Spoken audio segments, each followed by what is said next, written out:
Okay, these are the solutions then to the Year 9 shape note sheets that we've been setting you. So let's just jump straight into this then. So section number 1 is about finding the circumference of a circle. And the circumference of a circle is the distance right the way around the outside of a circle. So that's what we're trying to measure. Okay, and if you recall, because it's round in shape, it's very difficult to use a ruler, etc. So in the past we've used string to help us estimate that. But we also discovered that the circumference of any circle is found by multiplying pi by the diameter of the circle. Okay, and remember this number pi here, all right, is roughly 3.14, so we are allowed to use 3.14 in our calculations. So if we have a look at this first circle here, then it's got a diameter of 8. The diameter goes all the way through the circle from one side to the other through the center, and we can see the diameter 8 millimeters. So on this first question here, to work out the circumference, I'm just going to use C for circumference. I can either use pi on my calculator and multiply it by 8, which gives me an answer of 25.1327 and lots more digits, which if I round that to 2 decimal places, cut the number off here and use the 2 for rounding, then the circumference would be 25.13 millimeters. Or if I chose to use 3.14 instead of pi and typed 3.14 times 8 on my calculator, I would get an answer of 25.12 millimeters. So either answer is perfectly acceptable. As you can see, there's not much of a difference between the two answers. Okay, right, let's have a look at the second circle then. And on this one here then, I've been given the radius of a circle, not the diameter. So I need to make sure the diameter goes all the way across, and that would be another 4.3 centimeters. So if the radius is 4.3 centimeters, the diameter is twice as long. That will be 8.6 centimeters in length. So to work out the circumference of this second circle, on my calculator, I would type pi times 8.6 or 3.14 times 8.6. I'm going to use pi in all my calculations now. So that would give me an answer of 27.0176 and more digits on the calculator. So again, if I rounded using the 7, I would have to round up. So the circumference would be 27.02 centimeters, and that's correct to 2 decimal places. Okay, we move on to area of a circle, section 2. And to find the area of any circle, it's found by multiplying pi by the radius squared. So on this first question here, I can see they've given me the diameter of the circle as 78 meters. And I only want the radius, so that's from the center out. So I only want half of the 78. So half of 78 is 39 meters. So I'm going to use that 39 meters now to find the area of this circle. So on my calculator, I'm going to type pi times 39 squared. So on the calculator, that gives me an answer, quite a big answer here, of 4,778.3624 with many more digits. So again, rounded to 2 decimal places, I'm going to use the 2.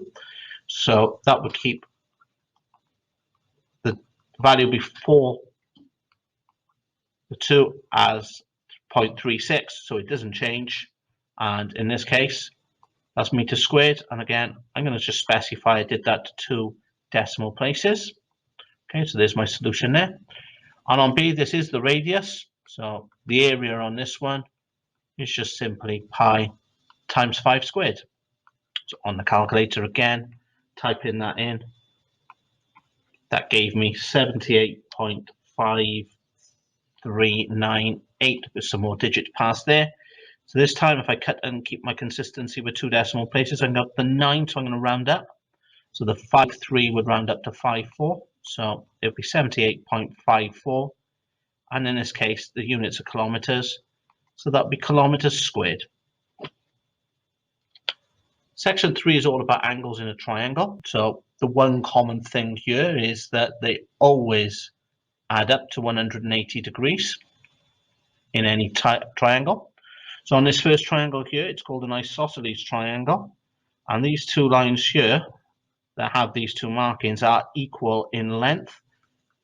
And that tells me that this triangle is an isosceles triangle. It means that the two base angles here are equal. Okay, so that one and that one are equal in size. So I now use my 40 degrees, so I subtract that from 180 degrees, which leaves 140 degrees for these two angles at the bottom of the triangle. So if I divide 140 into two equal parts, or find a half of it, that gives me 70. It means in this case, J is equal to 70 degrees. For question, or part B, okay, again, I've got another isosceles triangle here. Okay, so those two are equal in length. That means these two base angles are also equal in size. But I haven't got any information in this triangle. So what I need to do is use this exterior angle to find this interior angle next to it. Because an interior angle, and this by here, and this exterior angle of 115 degrees must also add up to 180 degrees because they're on a straight line here, look. Okay, so if I subtract 115 degrees from 180, it leaves me with 65. It means that this interior angle here is 65 degrees. And these two here, as in the first question, are equal. So it means that this angle here at the base is also 65 degrees. Now, if I just focus on the triangle and the angles inside the triangle, I can see I've got two angles of 65 degrees. So if I add them up, it gives me 130 degrees. And now I know I can subtract that from 180 degrees. And that will leave me with what's left for the angle marked K. So that's 50. So K in this diagram is 50 degrees. Section number 4 then is about area of a trapezium. Okay, and there's a couple of ways we can go about this. One is using the formula. I'm going to show you why we use that formula now. So if I was to draw another trapezium of the same size that I've already got here and joined it onto the end, then you can see it's made a rectangle. And this length at the top here is the same as this length at the bottom here of 5 centimeters. And this smaller length here is 3 centimeters. And this side length here is 4 centimeters, the same as this one here. But I only want to find the area of this original shape here. Okay, so if I find the area of the whole rectangle, I can half it to find the area, the shaded part here, which is the original question. So I've now got a rectangle which I need to apply length times width to. So the length is this 5 plus 3. So I need to do 5 plus 3. So this length here altogether is 8 centimeters altogether. And I times it then by the width. So that's times 4, length times width. And then because I only want this section here, I want to half that answer. So I'm going to work out what 5 add 3 is first. So that's 8. So to work out the area of the whole rectangle, I would work out 8 times 4. And then I would half the answer to get the area of the original shape. So 8 times 4 is 32. And I want half of that. So that's equal to 16. So the area of the trapezium is 16 centimeters squared. Now I mentioned a few moments ago that there is a formula for this, always given in the exam section, formula page of the exam, and it's half of A plus B, that's the two parallel sides, so that's this 3 centimeters and this 5 centimeters, multiplied by the height. So again, all I need to do is go back to my original diagram. Okay, just put some of the details in here. 3, 4, 5. There's my A, there's my B, and there's my height. The 7 is a diagonal line, and we don't need to use that at all. So again, I can just substitute the numbers in from the diagram without having to draw the second trapezium in. Okay, so using that then on this type of trapezium here, here's my A, here's my B, and we only ever use a vertical height, we never use a slanted height, so we'll never use that 8 millimeters here. So again, if I write down the formula for this, okay, and then I could start substituting my numbers in. So A is 7, B is 9. So in the brackets goes 7 plus 9. The height is 6. So I put that in there, and I work out the brackets first. So 7 add 9 is 16. I'm going to then multiply that by this 6, and then I'm going to half the result. So 16 times is 96, and I'm going to work out half of 96, which in this case is 48. So the area of this trapezium is 48 millimeters squared. Surface area of a cuboid then. The area and the surface is the outside, so we need to think of how many faces. So this cuboid has got 6 faces. That means I've got 6 areas to find. Got this front face, okay, which is this rectangle. Okay, so the front would be using the 5 and the 8. They're the length and the width. So to work out the area of the front face, I would do length times width. So 8 times 5 would be 40 meters squared. And if we picture, then the back would be around here, would have the same size face. So the back would also be 8 times 5. So that would also have an area of 40 meters squared. Right, I'm going to just change my color pen a moment. So the top. So this is the top of the cuboid. So what's the surface area of the top? Okay, so it's this length here, which is 2 meters, multiplied by this one here, which is 8 meters. So to work out the area of the top rectangle, I'm going to work out length times width, 8 times 2, which is 16 meters squared. And then the bottom, which is under here, would also have the same area as the top. So the bottom face will also have an area equal to 16 meters squared. And then the final one are the 2 side faces. We've got this one here. So that's going to be 2 multiplied by the height here, 5. So this side here can be found by multiplying 5 by 2. So that 5 2s are 10. It's 10 meters squared. And the other side face is over here where we can't quite see it. Okay, and it's equal in size to this one. So the other side is also 5 times 2, which is 10 meters squared. Now we can see here, now I've worked out 6 separate areas, okay, which ties in with my 6 faces. And now to work out the total surface area, then I need to add up all of these. So adding up 2 40s and 2 10s is 100.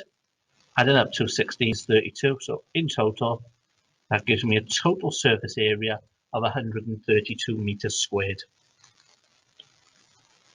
For a cube, again, it's got 6 faces. Okay, but what we'll see is each face is exactly the same. So this face here, this front face, because it's a cube, it's a square face. So to find this front face, then I would work out 7 times 7, which is 49 meters squared. But then we come to this face here on the side.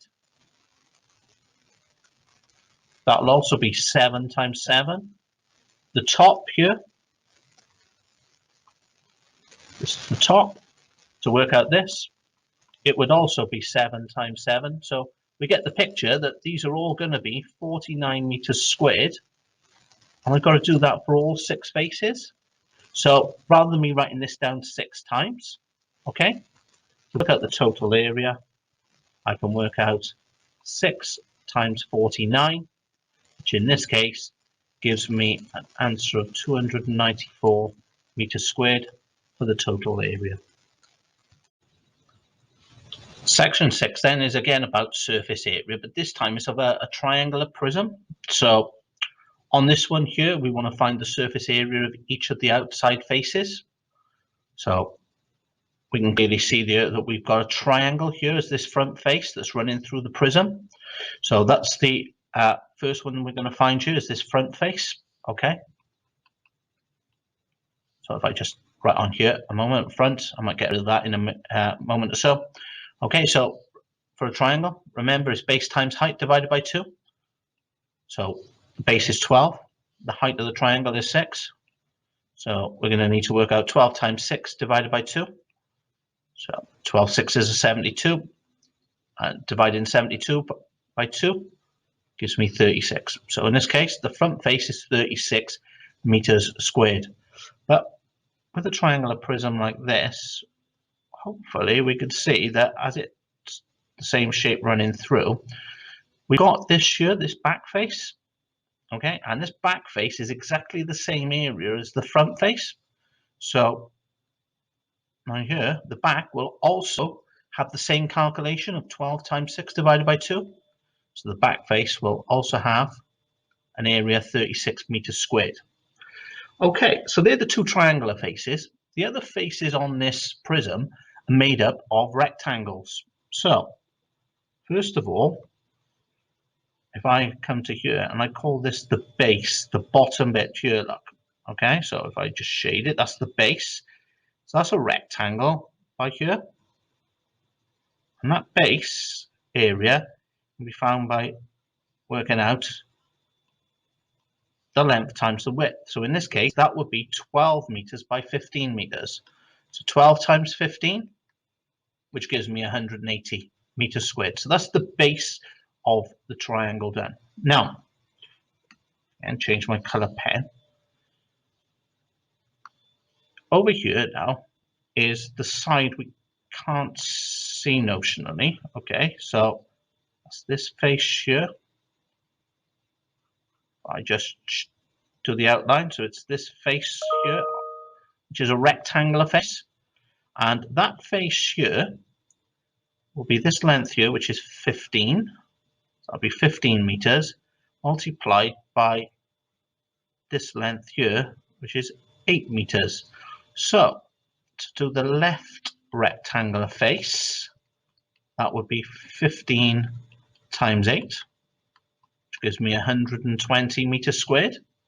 And finally, just pick maybe this yellow one here. Yeah, there we go. Okay, it's this face here, which we can see on the right of the diagram. So we've got that there. And again, length times width is 8 times 15. So the right face will again be 15 times 8, which is another 120 meters squared. So to finish off now, then we've got 5 faces on this triangular prism. Okay, so we can see we've got 5 individual areas here. If we add them up to get our total now. Okay, so we're adding up 180 with 120, 300, 420 plus 236s. That would be 492 meters squared. Okay, so think of each individual face, work out what shape it is, work out the area based on the formula for the shape, and then add them together. This section then is about classifying quadrilaterals, and it's much easier if we know what the shapes actually look like. So I've prepared some of the shapes here for us. Okay, so a kite. Here's a kite here, this first one. Okay, so this one's our kite. So how many lines of symmetry does it have? Just has the one going down the middle here. Okay, just has one line of symmetry. The order of rotational symmetry. To do rotational symmetry means turning the shape around itself 360 degrees. Now, to do that, we put a mark the center of the shape, which is around about here, and we turn it right the way around. And it's how many times the shape fits onto itself as we turn it through 360 degrees. Well, if we was to do that, then it would only fit back on itself when it returns to its starting position. So the order of rotational symmetry of a kite is 1 as well. And the third column here is asking us, are the diagonals of equal length? Well, here's the diagonal I've already drawn in when I drew the line of symmetry in. Here's the other diagonal here. So is this diagonal and this diagonal equal? Well, the answer to that is clearly No. Okay, here's a square then. Okay, all sides equal. How many lines of symmetry does it have? Well, it has one across, one down, and in this case, it has the two diagonal lines as well. Okay, so in total, it's got 4 lines of symmetry. And if I was to mark the center here and turn it around itself 360 degrees, it would actually fit over itself 4 times. So the order of rotational symmetry is 4. And are the diagonals equal in length? So is that diagonal here equal to this diagonal here? The answer to that is yes. Here is a rhombus. Okay, so almost diamond shaped. It's similar to a square in that all these sides are of equal lengths, but the angles inside are different. Okay, so it has 2 lines of symmetry, one down the center and one going across. And the order of rotational symmetry again is if I put the mark in the center and turn it around itself, it'll fit over itself twice in 360 degrees. And are these diagonals equal in length? Well, no, this length here is longer than this length here, so no. And finally, for our parallelogram, okay, shear drawn, okay, it doesn't have any lines of symmetry at all. The order of rotational symmetry, so if I put a mark in the center and turned it 360 degrees, it would fit over itself twice. And are the diagonals equal in length? Well, no, this one here is much longer than this one here. So again, no, not equal in length. Enlargements. So as it says, we expect the shape to get larger, especially when the scale factor is 2. We're going to multiply each of the side lengths by 2. So this covers 2 squares. So if I do 2 times 2, that gives me 4. I'm going to need my base to be 4. This length here is 3 squares high. So applying the scale factor of 2, multiplying 3 by 2 gives me 6. I'm going to need to come up here 6 squares. Takes me to here. Okay. This length here is 1 square long. So 1 times 2 is 2. We've got this vertical one here, which is also 1 square long. So 1 times 2 is 2 again. Across the top here, that's 1 square along. So that's 2.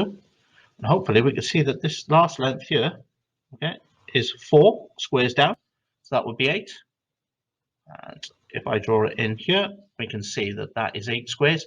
And the shape is similar to this one, just twice as big. Okay, and that can go anywhere on the grid. But when we come to enlarging a shape using a center, we need to also get the enlarged shape in the correct position on the grid. So on this question here, I'm going to enlarge this shape A, so we can see the triangle. We're going to enlarge it using a shape scale factor 2. That means that all sides are going to be twice as long. But this time we're going to use 0, 0, which is the origin of a grid here, as the center. So we're always going to count from this center. So we're going to need some instructions that are going to help us find where our new enlarged shape is going to be. So if I start at the center and I go to this corner here on A, it means I've got to go 5 across to the right and 2 up. So if I write that down, I'm going to go 5 right and 2 up. So that's 5 squares from the center to the right and 2 up. And then I apply my scale factor to that bit of information. So if I multiply both of those instructions by 2, it means I'll end up going 10 right and 4 up. So I start with my center and I come 10 to the right from the center here, and 4 up is here. And that is my first corner on my enlarged shape. The second corner here, I use a different color pen. So it's going to be 7 to the right and 2 up. Well, again, scale factor is 2, so I need to multiply through by 2. So I'm going to go 14 to the right and 4 up. So I go back to the center, I move 14 to the right and 4 up, and I put my point. And my final one is going to be this top corner here. So to get from the center to the top corner is 7 to the right and 5 up. Okay. And again, multiplying that by 2 means I'll move from the center 14 to the right and 10 up. Okay. So start at the center, go 14 to the right and 10 up, and it takes me to here. Now, they're my 3 corners of my new enlarged shape. So all that's left for me to do is now to join up and finish off my enlarged shape.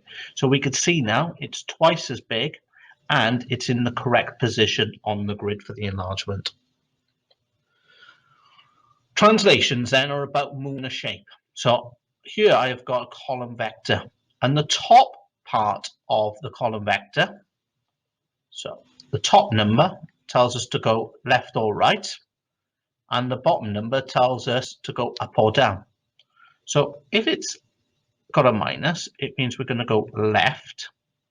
It's right if we've got a positive, and that means we're not going to go up or down. So it's going to translate shape Z, which is here, and we're just going to translate it 3 squares to the left. So all I do is I pick my corner here, and I'm going to just move it 3 squares to the left. 1, 2, 3. So it's there. This corner is going to move 3 to the left. So it goes here. And this top corner is going to go 3 to the left. So it goes here. So translating Z gets me to here, and I'm being asked to label the image Y. Now for part B, I'm being asked to translate shape Y using this column vector here, 1 minus 6. Just going to bring this down here, 1 minus 6. So as the top number is positive, it goes 1 to the right. The bottom number is negative, so it's going to go 6 down. So if I come to Y here and I pick this top corner, I'm going to go 1 to the right, and I'm going to count down 6. It's going to be here. Pick this corner, go 1 to the right, and down 6. It's going to end up here. And pick the final corner, go 1 to the right and 6 down. It's going to end up in this position here. So there is my next shape, and that's shape X. C then, I'm being asked to translate shape A. So shape A is this rectangle here, using the column vector minus 1, 4. Now minus 1 on the top means we're going to go left 1, and 4 positive means we're going to go up 4. So I'm going to pick this corner here, and I'm going to go left 1 and up 1, 2, 3, 4. So the point goes here. Pick my second corner, go left 1 and up 4. It ends up here. Pick my third corner, go left 1 and up 4. And it ends up here. And finally, this corner, go left 1 and up 4. It ends up here. Now, just finish off my diagram here. And I'm going to label that image D, as requested in the question here. And finally, describe the transformation that maps A onto X. That doesn't really make sense, so I'm just going to change the question, okay, and I'm going to change it to Z onto X, okay, because that makes much more sense because it's the same shape. And if we could see here, to get from this top corner here to this top corner here, I have to go 2 squares to the left, so that's minus 2, and I have to go down 6. So it would be a translation, and it would be using the column vector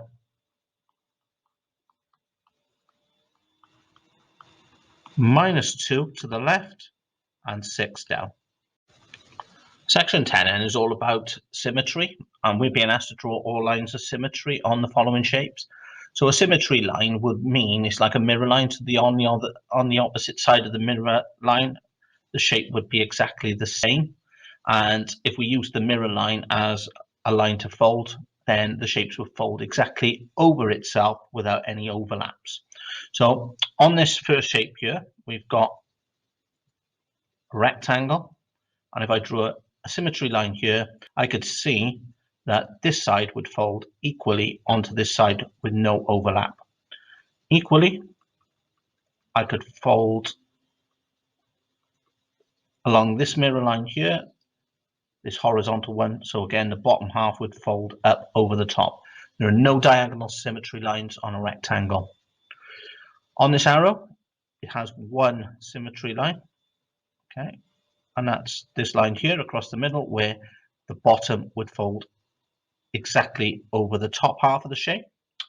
And here I've got a regular pentagon, okay, and because it's regular, all sides and angles are the same. So on this one, I'm going to have 5 lines of symmetry.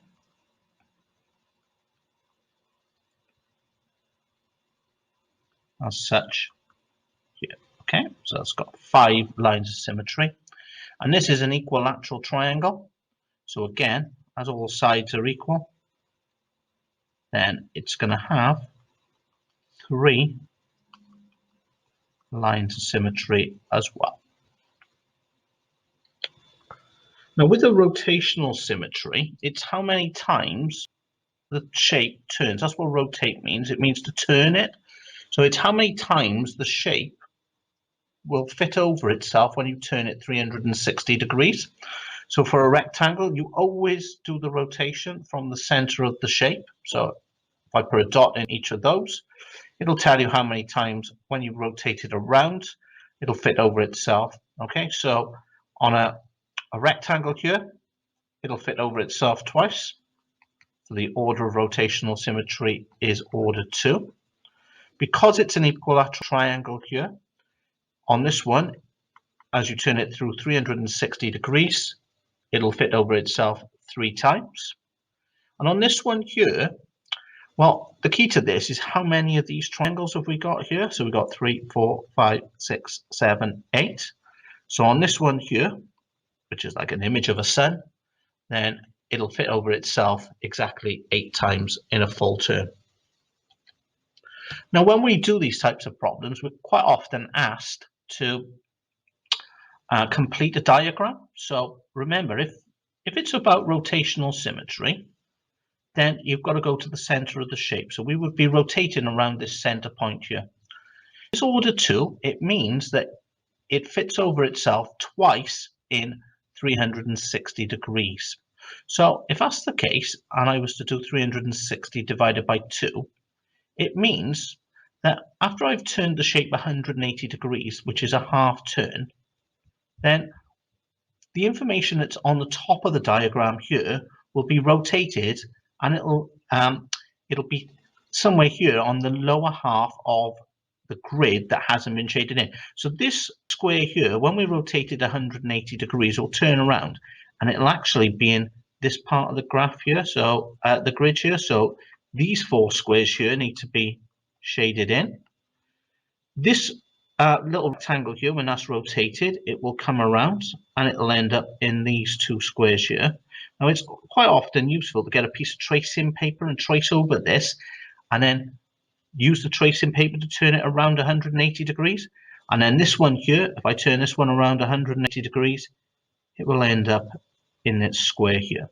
So that's where we need to be shading in order to make this shape have a rotational symmetry of order 2.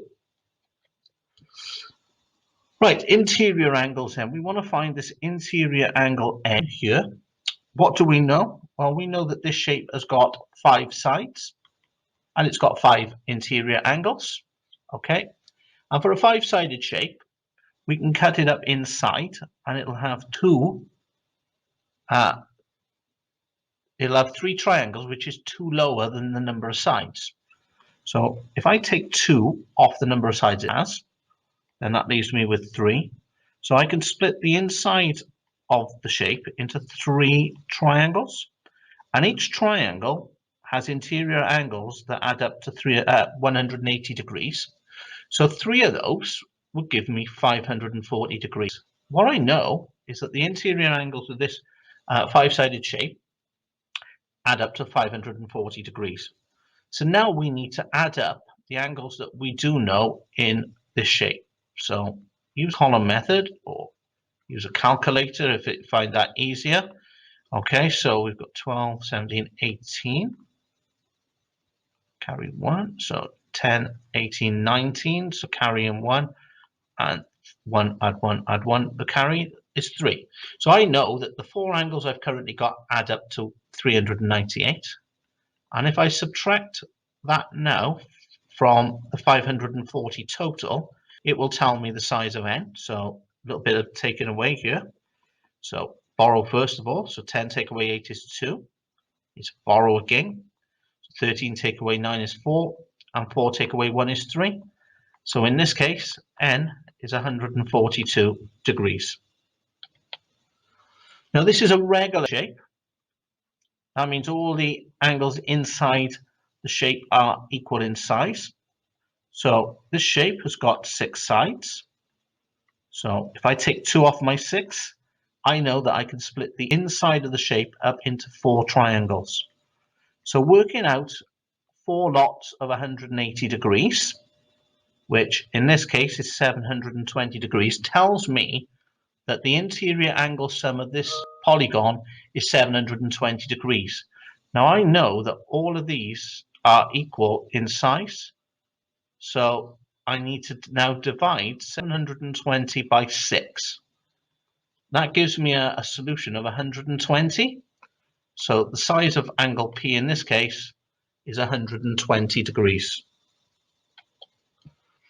Now, I don't always have to draw the shape to know how to do these questions, but sometimes it's helpful. An octagon has 8 sides. Regular means all the angles and sides are the same. And I want to find the interior, the inside angle. So in this case, remember the first thing I do is take 2 off the number of sides. So 8 take away 2 is 6. So I can form 6 triangles. 6 lots of 180 degrees is 1080 degrees. And I know that each one is the same and there's 8 of them. So to work out the size of one of them, I need to work out 1080 divided by 8. So if I don't have a calculator to hand, then I can just use the bus stop method. So work it through here. 4, 5 goes, 8 goes into 45 times. So I know that the interior angle of one of them is 135 degrees for a regular octagon. Now, I know in this question being asked to calculate the exterior angle of a regular pentagon, so I'm just going to draw a sketch. It looks something like this, where they're equal in size. The exterior angle is this one here on the outside. Okay, so on this one, the shape will have 5 exterior angles. Okay, and if we go around the shape, then exterior angle sums always add up to 360.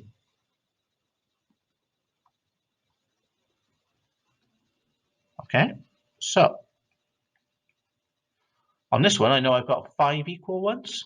So if I do 360 divided by 5, it gives me an angle of 72. So the exterior angle of a regular polygon is always 72 degrees.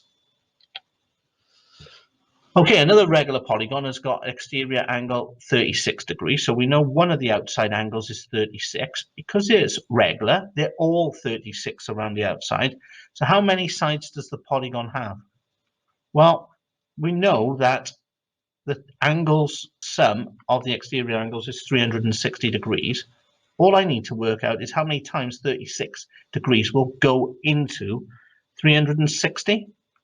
And in this case, it's 10 times. So this polygon will have 10 sides. Okay, finally on this one here then, okay, we're dealing with angles in parallel lines. So first of all, we're given this angle of 102. This one here is opposite. So I is exactly the same, and it's an opposite angle, so it's 102 degrees.